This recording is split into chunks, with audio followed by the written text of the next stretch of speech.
Hello साथियों, नमस्कार। एके online class में आपका हार्दिक स्वागत है। मैं अजय आज आप लोगों के बीच टीजीटी पीजीटी आर्ट यानी कला से संबंधित महत्वपूर्ण वीडियो पे प्रश्न लेके आया हूँ साथियों, जो एग्जाम की दृष्टि से वेरी वेरी मोस्ट है। और विगत परीक्षाओं में ये सब प्रश्न पूछे जा चुके हैं। आगामी परीक्षा 2021 में पूछे जाने की पूर्ण रूप से संभावना है साथियों। तो उम्मीद है कि आप लोगों को वीडियो अच्छा लगेगा साथियों। और वीडियो अच्छा लगे तो लाइक और सब्सक्राइब कमेंट जरूर कीजिए साथियों। पिछला जो कमेंट आप लोगों का आया था तो वेरी वेरी इंपॉर्टेंट मोस्ट अच्छा लगा कर साथियों। देखकर कमेंट जो था आप लोगों का बहुत अच्छा, आप लोग कमेंट देते हैं साथियों। तो वीडियो देखने के लिए बहुत बहुत धन्यवाद साथियों। तो इसी तरीके से आप लोग लगे रहेंगे, अपनी पढ़ाई करते रहेंगे तो निश्चित ही सफलता मिलेगी जरूर। तो एक ऑनलाइन के साथ है तो चलते हैं साथियों, विलंब न करते हुए सीधे प्रश्न पर चलते हैं साथियों। आज का जो प्रश्न है वेरी वेरी मोस्ट प्रश्न साथी एग्जाम की दृष्टि से। तो पहला प्रश्न साथियों, कश्मीर का शालीमार बाग बनवाया था। पहला जो प्रश्न है, कश्मीर का शालीमार बाग बनवाया था तो किसने बनवाया था साथियों। तो चारों ऑप्शन आप लोगों के बीच में जो सही ऑप्शन होगा, राइट आंसर ही हम आपको बताएंगे। तो टीजीटी परीक्षा 2013 में साथियों यह प्रश्न पूछा गया है, कश्मीर का शालीमार बाग किसने बनवाया था। इसका जो राइट आंसर साथियों क्या हो जाएगा, जहांगीर। तो सी वाला ऑप्शन आपका बिल्कुल क्या हो जाएगा, राइट हो जाएगा साथियों। कश्मीर का शालीमार बाग जहांगीर ने बनवाया था। कश्मीर के शासक प्रवर सेन द्वितीय ने कश्मीर के उत्तर पूर्व के कोने पर एक झील का निर्माण करवाया था। इसी स्थान पर 1619 ईस्वी में मुगल बादशाह जहांगीर ने शालीमार बाग बनवाया था। तो कब बनवाया था साथियों, 1619 ईस्वी में। पहले ये एक झील था और इसी झील पर ही शालीमार बाग बनवाया किसने, जहांगीर, 1619 में। तो अगले महत्वपूर्ण प्रश्न पर चलते साथियों। जो अगला आपका महत्वपूर्ण प्रश्न है, संत रैदास के गुरु का क्या नाम था। तो वेरी वेरी मोस्ट प्रश्न साथियों, पीजीटी परीक्षा 2013 में पूछा गया है, संत रैदास के गुरु का क्या नाम था। तो संत रैदास के गुरु का जो नाम था साथियों वो था रामानंद। क्या नाम था साथियों, रामानंद। तो ए वाला ऑप्शन आपका बिल्कुल राइट हो जाएगा साथियों। रविदास का जन्म जो था चर्मकार चमार कुल में हुआ था। कहाँ साथियों, चर्मकार जिसे चमार कुल में कहा जाता है। इनके पिता का नाम रघु तथा माता का नाम रुघबिनिया था साथियों। रविदास राम और कृष्ण भक्त थे। रविदास जी जो थे राम और कृष्ण भक्त थे साथियों और संत माने जाते हैं। रविदास कबीर के समकालीन भी बताए जाते हैं। रविदास दास जो थे कबीर के समकालीन माने जाते हैं। तो अगला जो आपका महत्वपूर्ण प्रश्न साथियों, शेर शाह का प्रसिद्ध मकबरा कहाँ स्थित है। तो वेरी वेरी मोस्ट प्रश्न साथियों, जितने भी प्रश्न एग्जाम की दृष्टि से वेरी वेरी मोस्ट, उम्मीद है कि सारे प्रश्न आप लोगों को अच्छा लगेंगे साथियों। तो अच्छा लगे तो लाइक और सब्सक्राइब कमेंट करिए और अपने दोस्तों के पास शेयर करिए वीडियो, वो भी इसका लाभ उठा। तो है शेर शाह प्रसिद्ध मकबरा कहाँ है साथियों, शेर शाह का प्रसिद्ध मकबरा कहाँ है। तो चारों ऑप्शन आप लोगों के बीच में साथियों। तो शेर शाह का मकबरा जो है साथियों कहाँ है, सासाराम में है। कहाँ है साथियों, सासाराम। सासाराम कहाँ है साथियों, तो बिहार में। ये शेर शाह का मकबरा है, सासाराम बिहार में है। शेर शाह सूर्य ने शासनिक, प्रशासनिक और सामरिक दृष्टि से गंगा के मैदानों के किनारे अनेक सड़कों का निर्माण भी कराया था। इसने ग्रैंड ट्रंक रोड का भी निर्माण कलकत्ता से पेशावर तक करवाया था। तो अगले महत्वपूर्ण प्रश्न पर चलते साथ जितने भी महत्वपूर्ण प्रश्न सब साथियों परीक्षाओं में पूछे गए हैं, उन्हीं प्रश्नों को लेकर आए हैं कि आगामी परीक्षा में इनका आने की संभावना होती है साथियों। तो रिपीटेड क्वेश्चन ज़्यादा आते हैं। तो 2014 में क्रिकेट खेलते समय किस खिलाड़ी की बाल लगने से मृत्यु हो गई थी साथियों। तो यह प्रश्न पूछा गया था पीजीटी परीक्षा 2013 में साथियों। तो पीजीटी में पूछा गया था तो टीजीटी में भी पूछा जा सकता है, टीजीटी पीजीटी में ना। तो कौन सा क्रिकेटर था साथियों, खिलाड़ी का क्या नाम था, तो फिलिप ह्यूज था। क्या नाम था साथियों, फिलिप ह्यूज। तो ए वाला ऑप्शन आपका बिल्कुल सही हो जाएगा। 2014 में क्रिकेट का बाल इसके सर में लग गया था और इसकी मृत्यु हो गई थी। तो था कौन, फिलिप ह्यूज था साथियों। यह ऑस्ट्रेलियाई बल्लेबाज था। क्या था साथियों, ऑस्ट्रेलियाई बल्लेबाज यानी कि ऑस्ट्रेलिया का था फिलिप ह्यूज। सिडनी में इलाज के दौरान 27 नवंबर 2014 को इसको निधन हो गया था। कब निधन हो गया था, 2014 को, 27 नवंबर 2014 को इसका निधन हो गया था। इन्हें 25 नवंबर 2014 को सिडनी क्रिकेट ग्राउंड में शेफील्ड शील्ड मैच के दौरान न्यू साउथ वेल्स के गेंदबाज कहाँ का था साथियों, न्यू साउथ का गेंदबाज था सीन एबर्ट की एक बाउंसर गेंद लगने से इनकी मृत्यु हुई थी, गर्दन में चोट लग गया था, इससे इनकी मृत्यु हुई थी। तो बद्रीनाथ आर्य को कला का कौन सा सर्वोच्च पुरस्कार मिला था? तो वेरी वेरी मोस्ट प्रश्न है साथियों, पीजीटी परीक्षा 2013 में पूछा गया कि बद्रीनाथ आर्य को कला का कौन सा सर्वोच्च पुरस्कार मिला था। तो चारों पुरस्कार आप लोगों के सामने, तो कौन सा पुरस्कार इनको मिला था साथियों? तो बद्रीनाथ को जो पुरस्कार मिला था दोस्तों वो था कला रत्न का। किसका पुरस्कार था साथियों? कला रत्न का था साथियों ना। तो इन्हें कला रत्न का सम्मान मिला था साथियों। सितंबर 2007 में ललित कला अकादमी द्वारा कला के क्षेत्र में विशेष योगदान देने के लिए सर्वोच्च सम्मान ललित कला रत्न 13 व्यक्तियों को प्रदान किया गया था। तो 2007 में इनको मिला था बद्रीनाथ आर्य को, इन्हीं के साथ साथ कुल 13 व्यक्तियों को यह पुरस्कार मिला था, जिसमें सोमनाथ चटर्जी भी थे साथियों। तो देव प्रसाद, दिनकर कौशिक, राजू केकू, यम गांधी, कृष्ण, तमाम लोग थे। तो आगे चलते हैं। कुल 13 व्यक्ति थे, कुल 13 व्यक्तियों के नाम इसमें हैं। तो आगे चित्रकार BN आर्य, चित्रकार BN आर्य सांवरी नामक क्या कर रहा है साथियों? सांवरी नामक चित्र सुरक्षित है। तो चित्रकार BN आर्य का जो सांवरी नामक चित्र है कहाँ सुरक्षित है, किस संग्रहालय में सुरक्षित है? वेरी वेरी मोस्ट टीजीटी परीक्षा 2010 में प्रश्न पूछा गया है मित्रों। तो कहाँ सुरक्षित है साथियों? तो इलाहाबाद संग्रहालय में। BN आर्य का जो सांवरी नामक चित्र है साथियों इलाहाबाद संग्रहालय में सुरक्षित है। तो सी वाला ऑप्शन आपका बिल्कुल राइट हो जाएगा। अगला जो आपका महत्वपूर्ण है, विचारक होम किस राष्ट्र के थे? तो कह रहे कि वे विचारक होम जो थे किस राष्ट्र के, किस देश के थे? तो विचारक होम जो थे साथियों ये कहाँ के थे? ये ब्रिटेन के थे। कहाँ के साथियों? ये ब्रिटेन के मित्रों। तो राइट आंसर सी वाला आपका हो जाएगा। इनका पूरा नाम क्या था? David home. क्या नाम था पूरा? David home. ये इतिहासकार, दार्शनिक, अर्थशास्त्री, कूटनीतिज्ञ तथा निबंधकार के रूप में जाने जाते साथियों। इनका जन्म 7 मई 1711 को एडिनबर्ग यानी कि ब्रिटेन में हुआ था साथियों।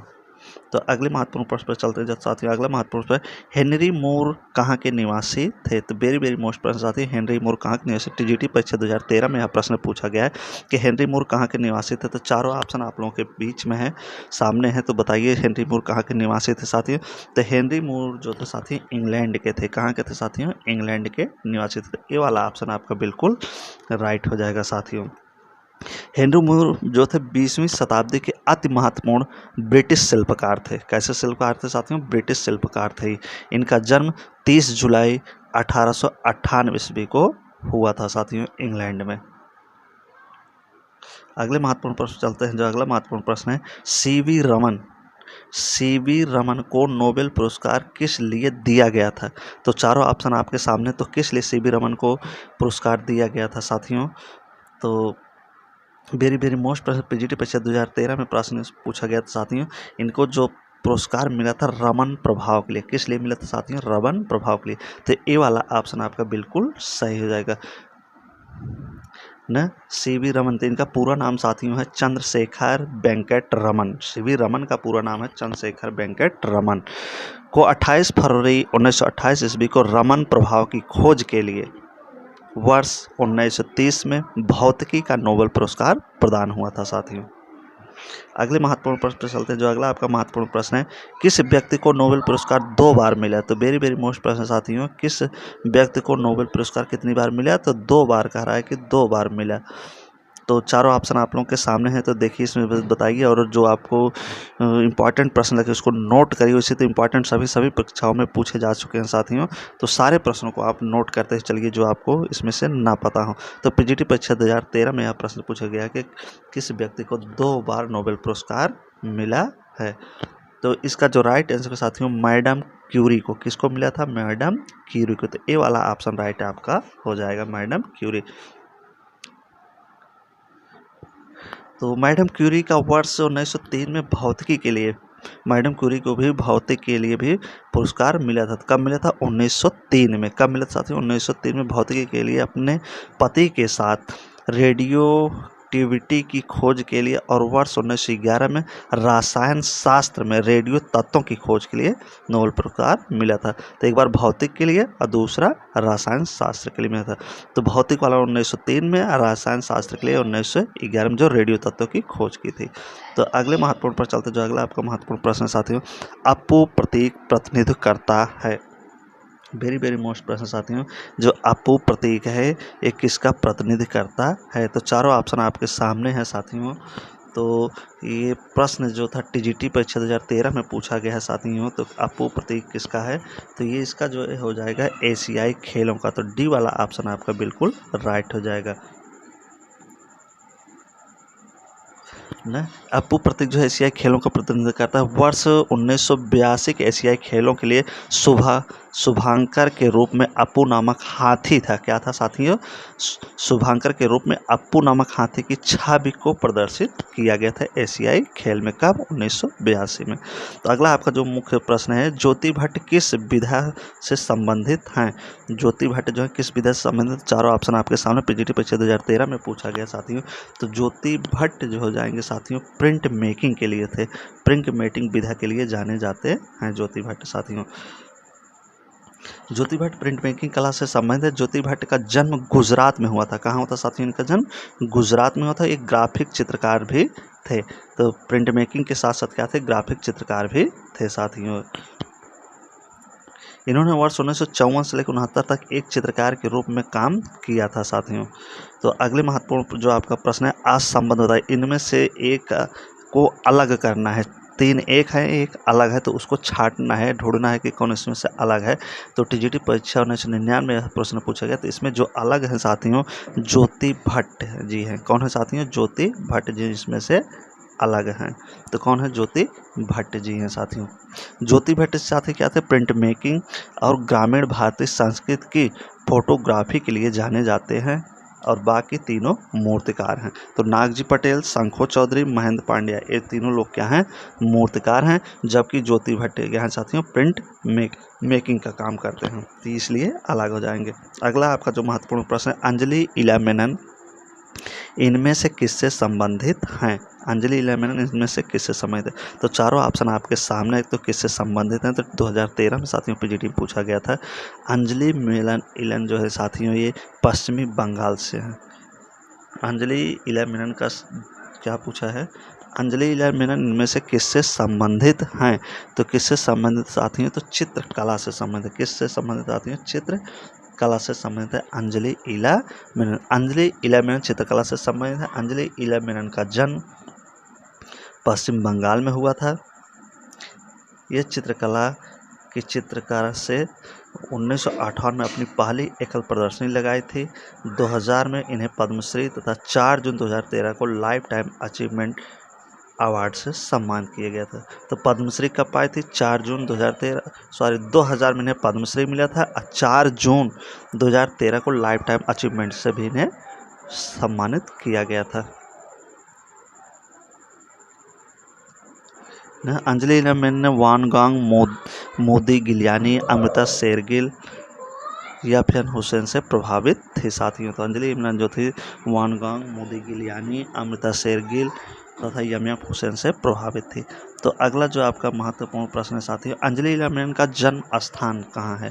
अंजलि इला मेनन का जन्म कहाँ हुआ था साथियों? तो अंजलि इला मेनन का जो जन्म हुआ था ये पश्चिम बंगाल में हुआ था। कहाँ हुआ था साथियों? पश्चिम बंगाल। तो राइट आंसर आपका सी हो जाएगा। अंजलि इला मेनन का जो जन्म हुआ था साथियों कहाँ हुआ था? पश्चिम बंगाल में। यह समकालीन चित्रकला की चित्रकारिता थी। 1958 में अपनी पहली एकल प्रदर्शनी भी लगाई थी और 2000 में इन्हें पद्मश्री और 2013 में लाइफ टाइम अचीवमेंट पुरस्कार से नवाजा गए थे। तो अगला जो आपका महत्वपूर्ण प्रश्न साथी, निम्नलिखित में से कौन राजकीय कला एवं शिल्प विद्यालय मद्रास का प्रधानाचार्य नहीं था? ना कह रहा है कि राजकीय कला एवं शिल्प विद्यालय मद्रास का प्रधानाचार्य नहीं है। इसमें से तो जो नहीं है उसको ढूंढना है। तो दिनकर कौशिक थे। कौन थे साथियों? दिनकर कौशिक जो हैं ये विद्यालय मद्रास कला विद्यालय के प्रधानाचार्य नहीं थे साथियों। दिनकर कौशिक राजकीय कला एवं शिल्प विद्यालय मद्रास के प्रधानाचार्य नहीं थे। वे लखनऊ आर्ट दिनकर कौशिक जो थे लखनऊ आर्ट स्कूल के प्रधानाचार्य रहे, जबकि देवी प्रसाद राय चौधरी KCS पनिक्कर एवं कृष्णराव जी राजकीय कला शिल्प विद्यालय मद्रास के प्रधानाचार्य रहे। तो दिनकर कौशिक नहीं थे, बाकी ये तीनों जो लोग हैं चित्रकार, ये शिल्प विद्यालय मद्रास के प्रधानाचार्य थे। तो दिनकर कौशिक नहीं थे साथियों, तो ये लखनऊ आर्ट स्कूल के प्रधानाचार्य थे। तो अगले महत्वपूर्ण प्रश्न पर चलते हैं। भारतवर्ष में प्रकाशित पहला अखबार है, तो वेरी मोस्ट प्रश्न साथियों, जितने भी प्रश्न हैं सब वेरी मोस्ट प्रश्न एग्जाम की दृष्टि से। तो उम्मीद है वीडियो अच्छा लगेगा, आप लोग लाइक कमेंट और सब्सक्राइब जरूर करिए, उससे हम लोग मोटिवेट होते हैं और वही हमारे मेहनत का फल होता है साथियों। इससे हम लोगों को भी लगता है कि कितने लोग हमसे जुड़े हुए हैं जो अच्छे कमेंट कर रहे हैं साथियों। तो भारतवर्ष में प्रकाशित पहला अखबार क्या है? इसमें जो पहला अखबार हो जाएगा साथियों वो हो जाएगा बंगाल गजट। क्या हो जाएगा साथियों? बंगाल गजट। तो TGT परीक्षा 2013 में पूछा गया, तो वेरी मोस्ट प्रश्न साथियों। पहला अखबार जो था साथियों बंगाल गजट है, जो वर्ष 1780 में अंग्रेज जेम्स अगस्ट हेगिस द्वारा कलकत्ता से प्रकाशित किया गया था। जेम्स अगस्ट द्वारा कलकत्ता में प्रकाशित किया गया था। अगला है आपका न्यूज़पेपर बंगाल गजट के संस्थापक का नाम क्या है? तो वेरी मोस्ट प्रश्न साथियों TGT परीक्षा 2013 में प्रश्न पूछा गया है कि न्यूज़पेपर बंगाल गजट के जो संस्थापक हैं उनका नाम क्या है? तो इनका जो नाम हो जाएगा साथियों जेम्स अगस्ट। अभी हमने चर्चा भी किया था अगले प्रश्न में, तो जेम्स अगस्ट हो जाएंगे। अगला जो आपका महत्वपूर्ण प्रश्न है साथियों, कोलकाता में पहली छपाई मशीन कब लगाई गई? कोलकाता में पहली छपाई मशीन कब लगाई? चारों ऑप्शन आप लोगों के सामने है, तो इसका जो राइट आंसर होगा वो आप ढूंढ के बताइए और आप कमेंट करके बताएंगे कि आपका कितना क्वेश्चन 25 क्वेश्चन में से कितना क्वेश्चन आपका सही होता है। तो इसका जो हो जाएगा राइट आंसर 1780। कुल 25 क्वेश्चन है साथियों, जो मोस्ट है इसमें से आप कमेंट बॉक्स में बताएंगे कि कितना आपका क्वेश्चन इसमें से सही होता है। तो 1780 में छपाई मशीन कलकत्ता में सबसे पहले लगी थी साथियों। तो अगला आपका जो महत्वपूर्ण, भारत में पहली विज्ञापन एजेंसी खुली थी। तो एग्ज़ाम का समय बहुत नज़दीक हो गया, तो इसलिए साथियों बहुत फास्ट थोड़ा पढ़ाना पड़ रहा है, इसलिए हम आप लोगों को डिफाइन नहीं कर पा रहे हैं, समझा नहीं पा रहे हैं, क्योंकि समय भी आप लोगों को ज़्यादा लग जाता है। तो कमेंट कुछ लोग करते हैं, तो चलते हैं साथियों। भारत में पहली विज्ञापन एजेंसी खुली थी, तो कब खुली थी साथियों? तो ऑप्शन आपके बीच में कि भारत में पहली विज्ञापन एजेंसी कब खुली, तो चारों ऑप्शन है आपके सामने। भारत में पहली विज्ञान एजेंसी खुली थी, सॉरी कहाँ खुली थी, कब नहीं पूछी, कहाँ खुली थी। तो इसका जो राइट आंसर साथियों कोलकाता में। तो कहाँ खुली थी साथियों? कोलकाता में। तो डी वाला ऑप्शन आपका बिल्कुल राइट है।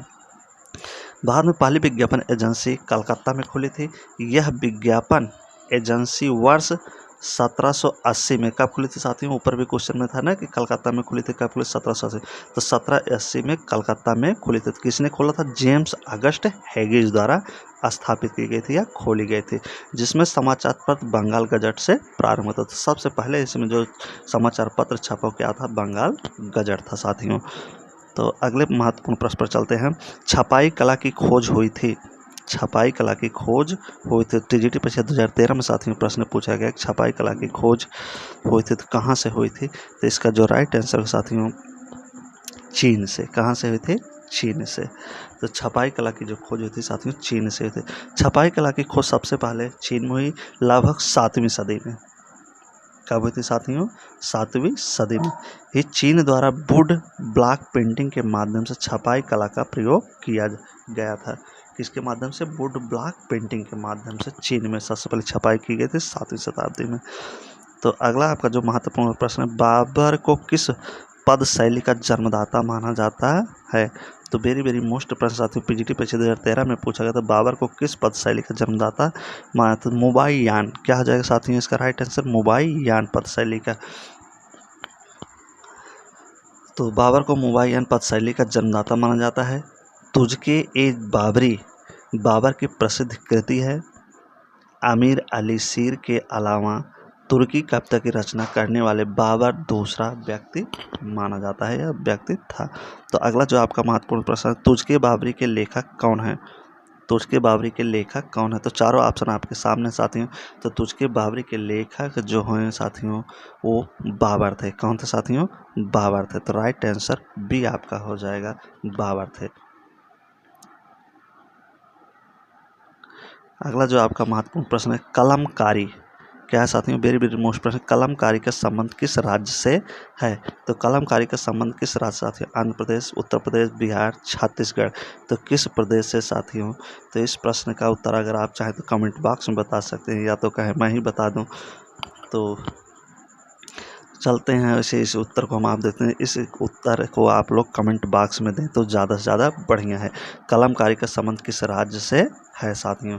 तो इसका उत्तर आप लोग कमेंट बॉक्स में बताएंगे। उम्मीद है कि वीडियो आप लोगों को अच्छा लगा साथियों। तो वीडियो अच्छा लगे तो लाइक करिए, सब्सक्राइब करिए, कमेंट करिए, जिससे हम लोग मोटिवेट होते हैं और आप लोगों के सामने नए नए वीडियो लाने के लिए अग्रसर होते हैं साथियों, जिससे आप लोगों की तैयारी हो सके साथियों।